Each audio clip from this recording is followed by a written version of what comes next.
nanny and flippity gibbet. Those are lovely words. And hullabaloo, I've used that. Blunderbuss, I've used that. Ballyhoo, I've used that. Hobnob, I've used that. Footle, I've used that. And flapdoodle, I've used that. There's some absolutely marvellous words in the dictionary, but with the words, of course, it's draft after draft after draft after draft, and particularly when you write in rhyme, which I've been daft enough to do. It was because of Hairy's name, actually, because he was called Hairy Maclary. It just said it had to be rhyme. So I was stuck. I don't think I've done one without rhyme since.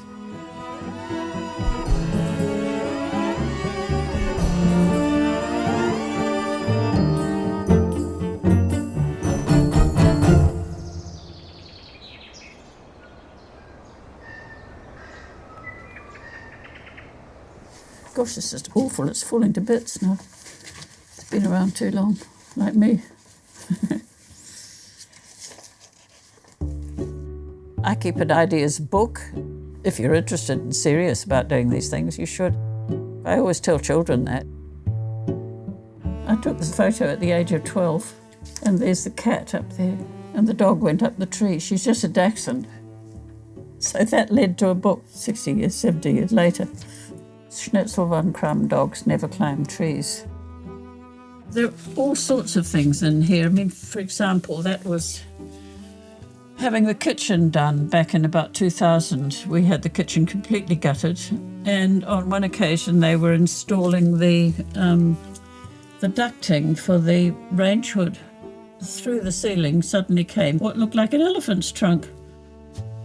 The story that you would get from that would be, poor elephant, it's stuck in an attic, there's not much room if it's growing, you know, and it's getting larger and larger, and how are they going to get it out of the attic? Are they going to bring it down the stairs? Will they have to take the roof off to get it out? You know, what? Anything can set you off. I mean, that could set you off. Couldn't it? I mean, a fox pushing a goose of all things. Extraordinary. I've got heaps of ideas that I'll never get time to do. I'm not a fast worker, which is unfortunate. But the thing is to keep your ears open at all times and hear things, see things. And I have got, thank goodness, those antennae flapping around, waiting, you know, everywhere I go. So absurd situations you see, things that people say, all sorts of things. And if they've got possibilities, even the teeniest little possibility, I write them down.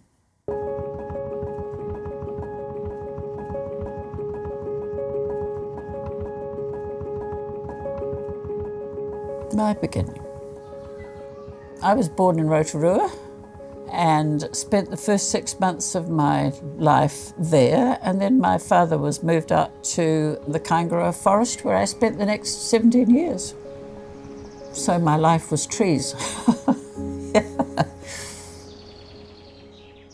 In the forest there were deer, rabbits, pigs. We had numerous cats over the years. At various stages we had dogs. Animals have always been a big part of my life, and so it's not surprising that I ended up writing books about them, I guess. Partly because I was an only child. Having books was, you know, I had a wide range, had a big bookcase as a child. Chappie, that was the first one I remember, and I've still got. Lovely, endearing little story about a little dog that was a rehomed animal, and Chappie saved the little boy, you know. And so Chappie is a good dog after all, and is allowed to stay. So I love that. Dad and I just loved silly words all the time, and so we started with a longhorn beetle, but then we changed it. We kept on changing it so that the beetle ended up called something totally different by the time we'd finished. And it was a stupid, lunatic sort of thing to do, but it gave us a lot of fun. I mean, he and Mother both had the same sort of crazy sense of humour, so it's not surprising that I'm crazy too.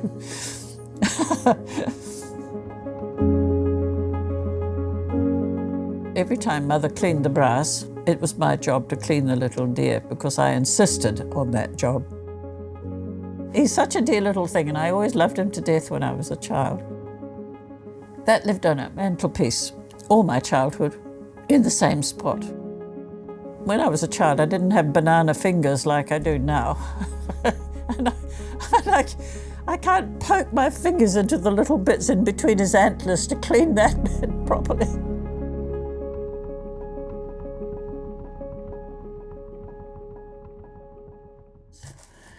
And these are the originals of a lot of illustrations, and these have just come back with the exhibition from Australia. So this is the way they're all packed very carefully in the right tissue paper and whatnot. But you can see the bright colours there. Then in the book, they're probably not quite as bright as that.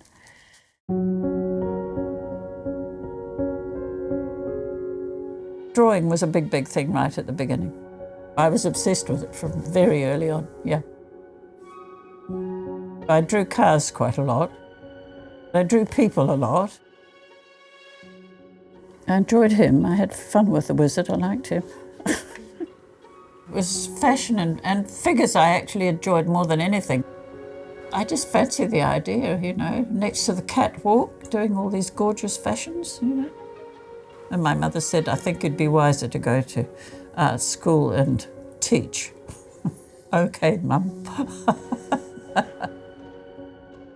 It was the illustration thing that led me in the first place, and it's probably still the illustration that produces all the ideas in the head, because I'm seeing the things, seeing the pictures before I even start the words. Eve Sutton was Tony's mum's cousin, so she was English, but she and her husband came out to New Zealand. And Eve suddenly said, you know, I write and you like drawing, why don't we do a children's book together? I said, well, what are we going to write it about? And she said, well, I haven't got any ideas. Have you got any? And I said, well, our cat, Woosket, who was a black, shiny, very handsome cat, likes to climb in and out of cupboards and hidey holes and boxes all the time. He keeps getting into things. Right, she said, and away she went and wrote, my cat likes to hide in boxes. We ended up with too many cats to start with. We had to abandon the cat from Rome, who likes to stay at home. Even when Eve had done My Cat Likes to Hide in Boxes, I didn't think of me doing it until I had been reading to two children endlessly, and because I started having ideas. And I suddenly thought, well, maybe I could give it a go. Lynley had already published 3 books in the UK, and she was successful. And for some extraordinary reason, I think in London, there was a downturn in publishing. This often happens, you know, publishing goes up and down. And so it was easier to say no to a New Zealand writer than it was to an English writer. Anne Mallinson happened to hear, and she had just started publishing with her husband. So she rang me one day and she said, I hear that you haven't a publisher yet. And I said, no. She said, would you like to come and show me what you've got? Would I ever? Oh, we knew we'd got someone pretty special. Then we were very, very lucky. After we published the Apple Tree and the Smallest Turtle, Lynley said, could we publish Wake Up Bear? Now, Wake Up Bear was the one she had got pretty well finished, really. She'd done the illustrations and got the words. Then someone in the publishing world said, Anne, you can't publish that. He said, Heinemann are doing one of the same title. And so I phoned up Lynley and said, this is end of October, could you possibly do us another book quite quickly? I'd like it, everything by the end of March. I didn't know Lynley well then. I didn't realise that it takes her 4 months to come up with an idea and write the text, and 4 months to do the illustrations. So I was asking her the impossible, really. I went to my ideas book and out fell that piece of paper. Somebody once said to me she didn't believe that it was too convenient, but it did. It fell out of because it was loose, I hadn't stuck it in. It fell out when I opened the book. It was about 1979, I think, that I put that little piece of paper, which had Hairy Maclary and a bit of verse underneath, on a shopping list. I put that into my ideas book and thought, well, you know, maybe there's possibility for him one day. Hairy Maclary from Donaldson's Dairy. Lynley phoned me up and said, could I read it to you? And I looked up and said, Lynley, it's a winner. I mean, he's changed over the years. The very first one was a very squat little dog, really. He got a bit more elegant after that. He's as much the space between the lines as he is the lines. Like any little terrier, full of bark, thinks he's boss of the neighbourhood. Very fast on his feet, I would think. Quite pleased with himself, probably. He's hairy, obviously. He is a hairy dog. So I thought the word hairy, somehow it just needs a rhyme name. He needs a rhymed second name. So Maclary, yes. It just worked. It was a good story. It was very funny, you know, humour that children would love. And the rhythm is so good. No wonder we've got, everyone wants to set it to music. I mean, she is musical, Lynley. It was a pretty crazy idea for a publisher to start a little theatre company. You've got enough gambling as a publisher, let alone getting involved with the theatre. But anyway, we decided to do so because we had such a talented team.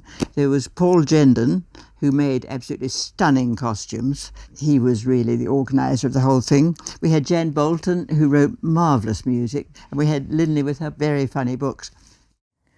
Paul was a most extraordinary person because not only was he a dancer, but he was a mask maker, he was a costume maker, he was a choreographer, he was a prop maker. The standard was so high. It was sophisticated, but without leaving the children behind. That was the good thing. Custom comedy, and David Moore. And then we ended up with a London Symphony Orchestra concert.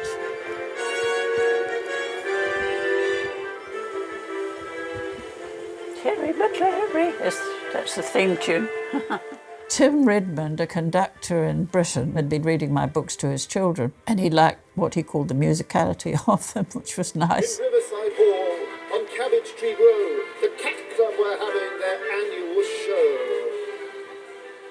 Who would ever have expected anything like that, to have a well-known conductor suddenly deciding to write music for your funny old stories? I keep chuckling to myself and thinking this is a far cry from what the London Symphony Orchestra normally does. Very few people, I think, get that rhyme and rhythm so well as Lynley does. She waits until it's perfect, and her drafts are perfect. When she submits something to a publisher, I should have counted before this interview how many of her books. I don't know, between 15 and 20. And there was only once ever that I had to suggest that there was one line that should be changed. Just once. The house was asleep. It was silent and still, with flickering shadows on ceiling and sill. Slinky Malinky was cosy and snug, curled in a ball on the raggedy rug. I do get ratty, I have to admit, with the people who think that, you know, oh, it would be nice to write in rhyme, and they've got no idea about rhythm, and no idea about scansion, and no idea about the singability of words. He opened an eye, inspected his toes, and washed from his tail to the tip of his nose. He wiped round an ear with a delicate paw, and stretched as he silently slipped through the door. You should see me when I'm sweating blood doing this thing, and waking up in the middle of the night and writing things down again and wondering whether they're any better than what I've already done, you know. It is so important if you're going to end up with something satisfactory. Then, all at once, came the ear-splitting sound of a caterwaul symphony echoing round. Brow, meow, brow, meow, wow, meow. In a picture book, I feel nice language is terribly important. And I'm not talking about just rhyme, I'm talking about the fact that, yes, you're allowed to introduce unusual words because the children love them. Balderdash and bunkum. Those are two really lovely words. I love those. Hoot nanny. Well, we had a show called Hoot Nanny. One child apparently, and this was in London, I think, was trying to see something on TV, and because Mum was working on the electric mixer in the kitchen, he couldn't actually hear what was on TV, so he told her to stop making that cacophony, which is a word that I've got in one of my books. Children just soak up lovely language. It's terribly important. Flabbergasted, that's a great word, and bletherskite, and fossick. Now, fossicking is a great word, isn't it? Pesky, ping-pong, pipkin. I was working my way through the alphabet. I've always said the fewer the words, the harder the job. I don't want anybody to tell me that they can toss a picture book off at the drop of a hat with rhyme, because you can't. Not a successful one. Would you like to spend the rest of the day discussing this with me? Right. I think that Lynley is a type A perfectionist. She is the perfectionist of perfectionists.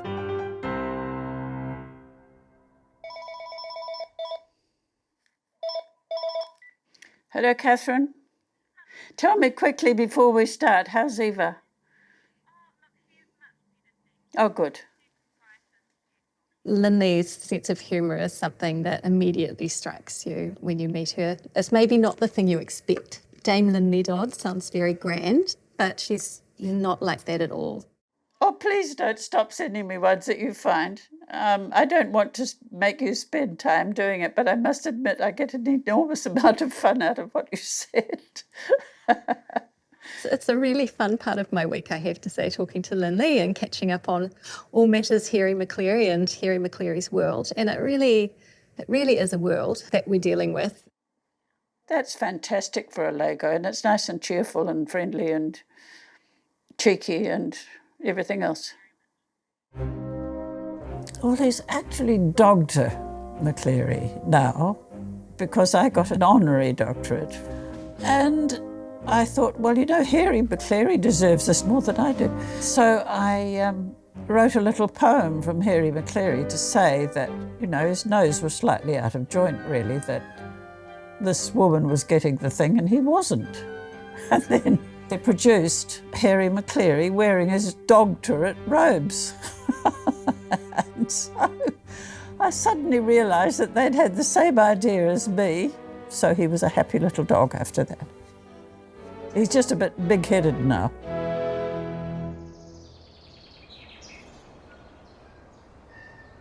You see, you have to picture that that's got elbows and knuckles and fingers, which is hard to do when you're just looking at a flappy thing that's at the front.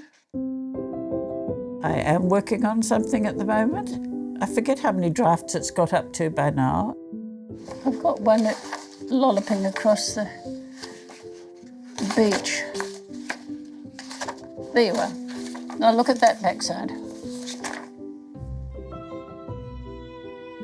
It's not a Hairy Maclary book. I think she must have had this story on her mind for longer than 10 years. It was there in the ideas book, waiting to be given form. I've done quite a few sketches and things, so the character's becoming a little more clear. That's providing a few problems as well, but I'm not going to tell you what they are. I've got a thing that I always talk about to other people, and that is not getting wedded to a good line, because that is fatal. If you write something and you pat yourself on the back and think, oh, that's pretty good, you know, not too bad, you know, you've done quite well for once, that might be the sticking point in the whole story. So I've got a couple of little bits like that in mine at the moment, and I've got to get it sorted.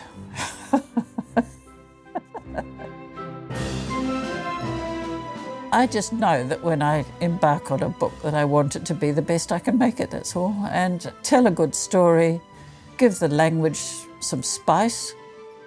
I mean, the nicest thing I could possibly hear is that a child has started using lines that have come from my books. That's the interaction with the child that you're actually looking for.